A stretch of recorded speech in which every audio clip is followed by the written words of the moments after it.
Yeah, so I'm Madhronica. I am doing my PhD at the University of Birmingham and also at the University of Maastricht, which is in the Netherlands. So it's a joint PhD between both universities. And I'm actually focusing on exercise, cognition, and eating behavior. So I have a few studies running that were unfortunately paused due to Corona. But I'm just going to talk about one pilot study that I've done, which was on high intensity interval exercise.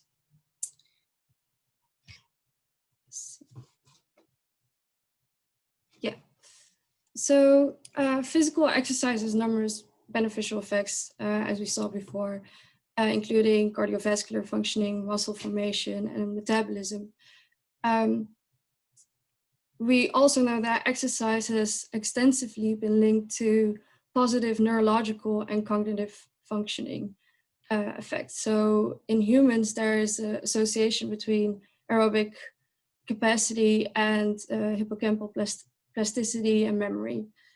For example, there has been one study that looked at people who are sedentary, and they found that an improved fitness was associated with increased hippocampal plasticity and hippocampus-dependent memory after a treadmill training of about 16 weeks. So we also know that there's an effect of exercise on cerebral blood flow to the prefrontal cortex, and there's an increased expression of BDNF, which is a neurotransmitter that is involved in learning and memory, that is seen after exercising. So exercise is very important for your effects on your cognition. But we also know that exercise has a very direct effect on your eating behavior by affecting your appetite regulating hormones, but also your food related choices and portion sizes and rewarding values that are given to food, as mentioned before. So we were quite interested in seeing what the effect is of exercise on eating behavior, but also what the effect is of exercise on cognition and how that affects eating behavior. So what we did was also looking into eating behavior is quite difficult to show that there's a very direct effect, because after acute exercise, there have been almost no studies that have found that it affects your energy intake, but there have been numerous studies that have found that it affects your portion sizes, but also the types of food that you select.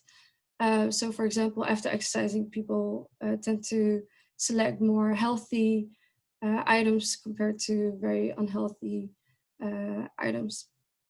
So we are interested in looking into the role of physical activity in weight management and the way that it regulates your eating behavior, and to see if cognition plays a role. So to do this, we are looking into executive functioning. And executive functioning is a variety of cognitive processes that are implicated in top-down control over eating or over behavior, as well as eating behavior. So executive functioning there are three main aspects, such as working memory, mental flexibility, and inhibition, that play a significant role. And there have been a lot of studies, observational studies, that have found that people with stronger executive control abilities are also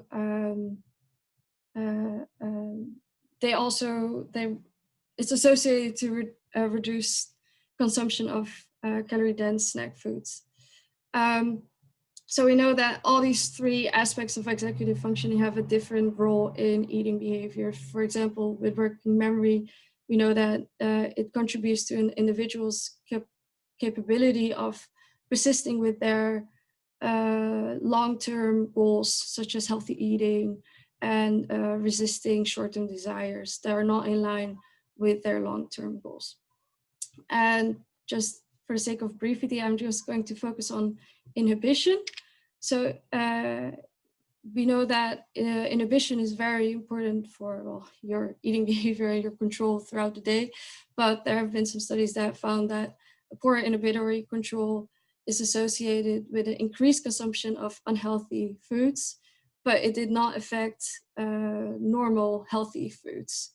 So we know that people with lower self-control are more vulnerable to the temptation of appetizing foods. And there have been some studies that seen that an underdeveloped inhibitory network can increase the risk of developing obesity in early childhood. Also, some studies that found that adolescents with obesity score higher on impulsivity questionnaires and have a reduced activation in the frontal inhibitory region compared to the control group during inhibitory tasks, such as the go-no-go task. And exercise could actually introduce a fitting solution to the disruptions that are seen in cognitive functioning and appetite control.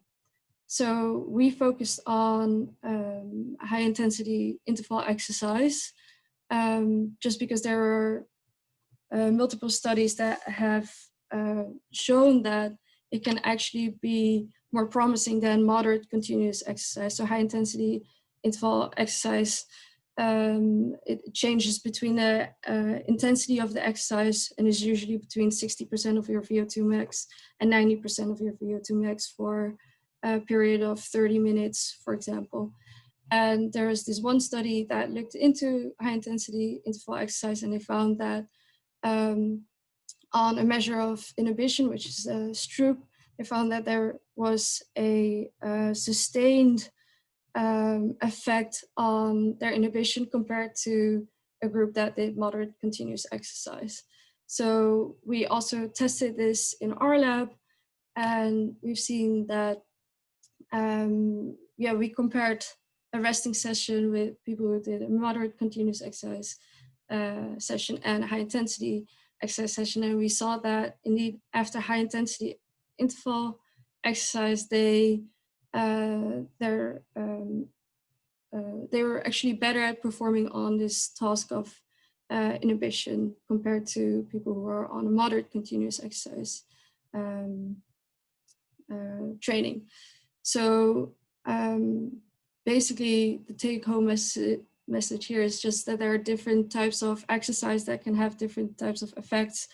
And I'm actually hoping to have shown you that high intensity exercise is quite promising for affecting your cognition, and as well in people with obesity, it is shown that the satiety is greater and the food intake is lower after a high intensity interval exercise regime. So that is quite promising. So that's just where I want to leave it at.